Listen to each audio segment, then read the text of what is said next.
I am driving to the theater, and there's a lot of traffic. There's like the I-5 is going to be closed this weekend for construction, so it's a little crazy. But I thought I'd just hop on because I had a funny interaction the other night, and I guess I just wanted to share it because I'm noticing just kind of a change in tone, and this includes myself.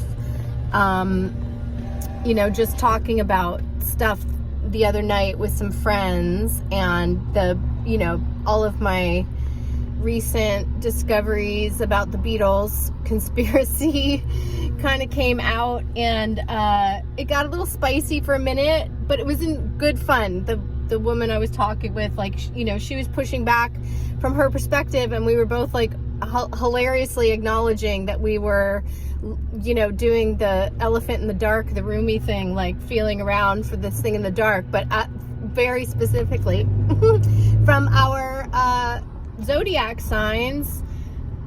Like, I'm a Scorpio, she was a Gemini, and we were just coming at it like those from two different places, and so it was just funny. I really appreciated how the conversation went, and that we were able to have a very, you know, transparent, honest conversation with some passion and spice, and be fine, and it was great.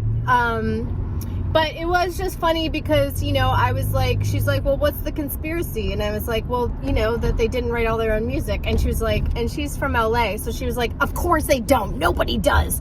Everyone knows that. And I'm like, you know that if you spend time in LA, because LA is like more densely packed with artists than any place I've ever been. It's like crazy. So, you know, of course, I was like, well, I kind of believed the myth of the genius of Lennon McCartney. Like, I fell into that, and that was news to me. You know, of course, I figured people were, you know, supporting them on the albums and stuff, but they stopped performing. Okay, so they stopped being a record of like what was happening, a live visual record. And then the second part of it, you know, is that they offed Paul like in '66, and that you know, since then, like, that's why there was such a strong change at Revolver.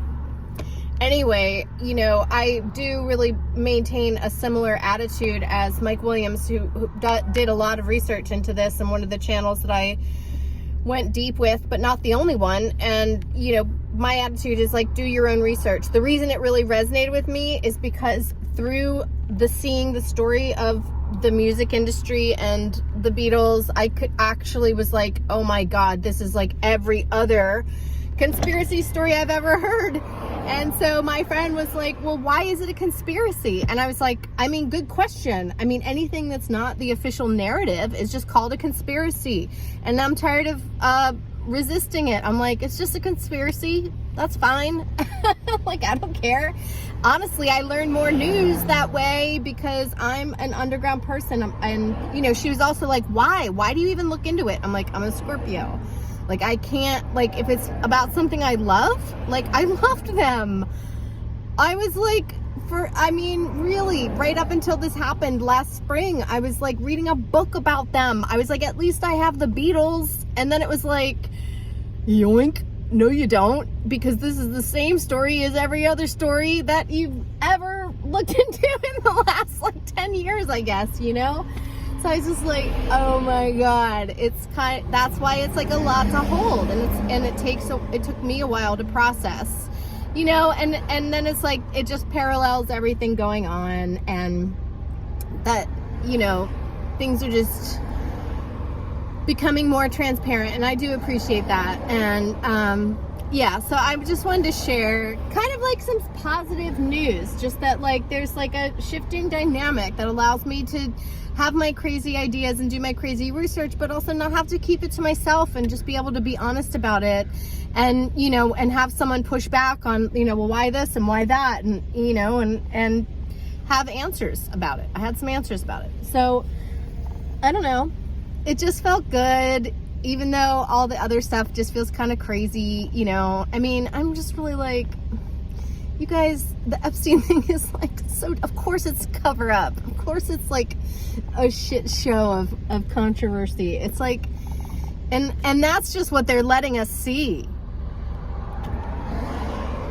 I mean, look at it this way. It's like, you know, if, let's say Paul did die, right? It sort of makes sense why John's spirit kind of broke and he disappeared like on like heroin and drugs and everything for a year and a half, his lost weekend, and explains kind of why they offed him in the end. I mean, I think it was a lot for them to hold, and looking back at them with this different story, it's like you can kind of see the anguish and misery, and not just from the fame, but from, you know, the story that they had to prop up. But this is a very classic Faustian bargain, you know, and it played out over their whole lives, and, you know, but they made money and they got famous, and that was, I think, what the deal is usually, you know. Anyway, you guys, I'm gonna get going. I just wanted to say hi. I'm still trying to figure out how to do this channel thing. I mean, if I'm totally honest, I'm just trying to bait you guys back into the real world. So I don't know,